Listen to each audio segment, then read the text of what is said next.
a 3B drawing of this cinnamaldehyde. It's flat. A 120, B was 20, or is B 120 here? Something's, oh, I see, there's a double bond here. And C 120, cinnamaldehyde, the same molecule.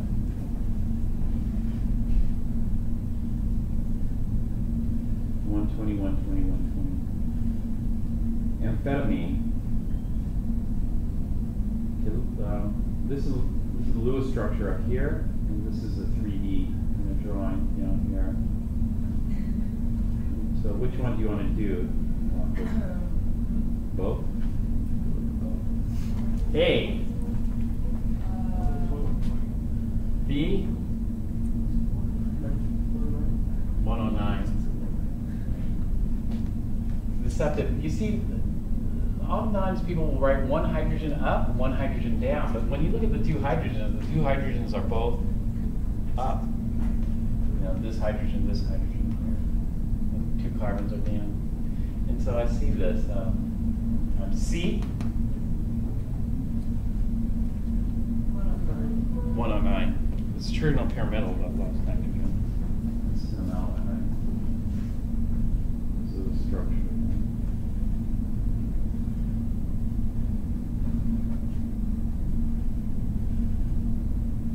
Which of the molecules are nonpolar with polar bonds?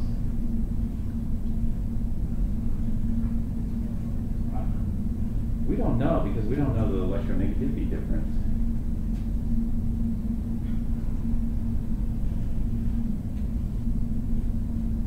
Oh, okay. Let's say all of them have polar bonds.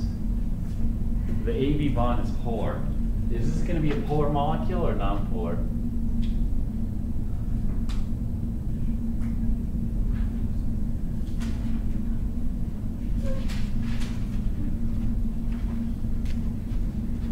And so what is the shape of that molecule? It's bent. And so if it's bent like this, then the arrows, no matter which way they point, you know, I could have the arrows pointed towards the A, or I could have the arrows pointed towards the B. They aren't going to cancel. And so if A is more electronegative, it pulls it down. If B is more electronegative, it pulls it up. You know, and so we're either going to go up or we're going to go down for the molecular dipole. And so this is going to be polar. However, what's the shape of this one? This is linear. And so if I have one arrow pointed to the left and another arrow pointed to the right, then they're going to cancel each other out. And if I have one arrow pointed in like this and the other arrow pointed in, they're going to cancel each other out. They're equal and opposite. And so B is nonpolar. C. Will they all cancel out? What's the shape of that?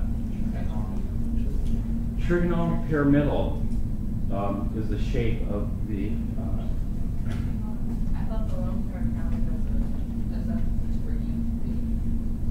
Well, there are two shapes. Normally, when people talk about the shape, they're talking about the MG, molecular geometry. The EPG, you're right, it's tetrahedral, and so the EPG would have a tetrahedral shape. But when we're looking at the molecule itself, we just see the atoms. You know, it's like the there are lone pairs there, but we aren't going to map out the lone pairs with balls like this. We just see the atoms. You know, when we're mapping things out, the atoms. And so that's like this. You know, there's a lone pair up here, but the shape of this is trigonal pyramidal. And so if it's trigonal pyramidal, then would the arrows cancel out? Trigonal pyramidal? No, they aren't going to cancel. It's either going to pull it down if A is more electronegative, or it's going to pull it up if B is more electronegative. Do you guys see that? It's not going to cancel out. Go on to the next one. D. What's the shape of this? The MG, I should say. What's the MG for this? Trigonal planar.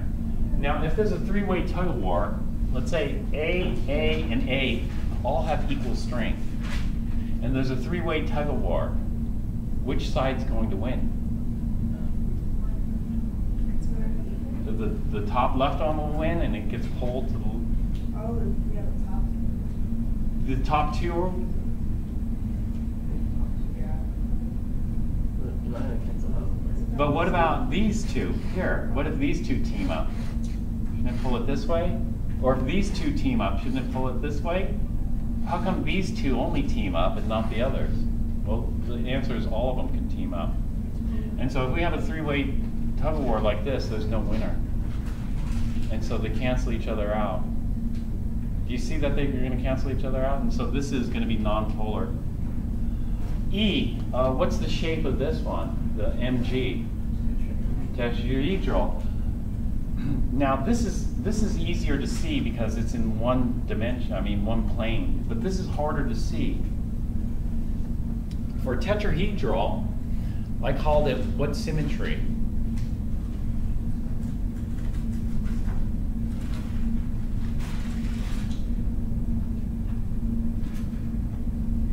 Spherical symmetry. So if you're inside a ball, you're going to adopt it, you know? You're going to push this way, push this way, push this way, push this way, and hopefully you don't move, you know, if you're balanced. And so in tetrahedral, they all cancel each other out. And so even if the bonds are polar, it's going to cancel each other out, just like trigonoplanar cancel each other out. And so there's a little pattern that your book says. If there's a lone pair, it's going to be polar, but it's a little bit too simplistic. Which molecules are polar? Well, we use the book's method. Their lone pair is A, therefore it's going to be polar. And B, non-polar. C, polar.